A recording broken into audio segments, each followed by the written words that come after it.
আবারও নেশা বিরোধী অভিযানে বিপুল সাফল্য উত্তর জেলায়।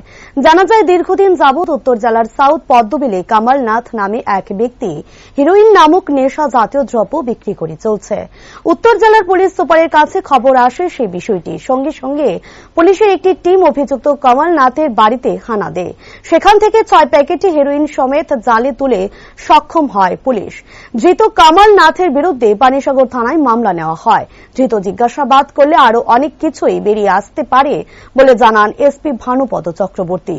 যাতে করে যুব সমাজ আর ধ্বংসের পথে না যেতে পারে সে নির্দেশ ক্রমে চলছে উত্তর জেলার পুলিশ।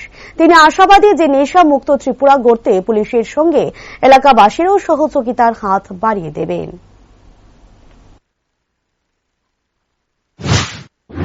আসলে গোপন সূত্রে খবর ছিল সাউথ পদ্মবিলের কমলনাথের বাসাতে দীর্ঘদিন ধরেই অবৈধ নেশার বাণিজ্য হয়।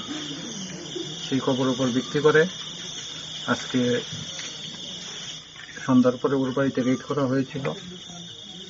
তাকে হাতে নাতে ড্রাগ সহকারে ধরা হয়েছে।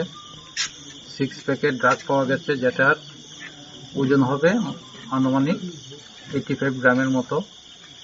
তাকে অ্যারেস্ট করা হয়েছে। পানিসাগর পিএস একটা এনডিপিএস কেস রেজিস্ট্রেশন হয়েছে।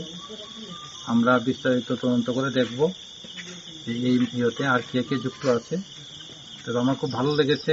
আমি এখন যে জায়গাতে বসে আছি সেখানের মানুষ খুব খুশি হয়েছে আজকে যে তাকে ধরার জন্য, এবং আমি এলাকাবাসীকে রিকোয়েস্ট করেছি যদি আর কেউ এই ধরনের কাজকর্ম করে আমাদেরকে যেন খবর দেওয়া হয়, কারণ চাই এলাকাবাসীর সাহায্য নিয়ে ত্রিপুরাকে নেশামুক্ত করতে।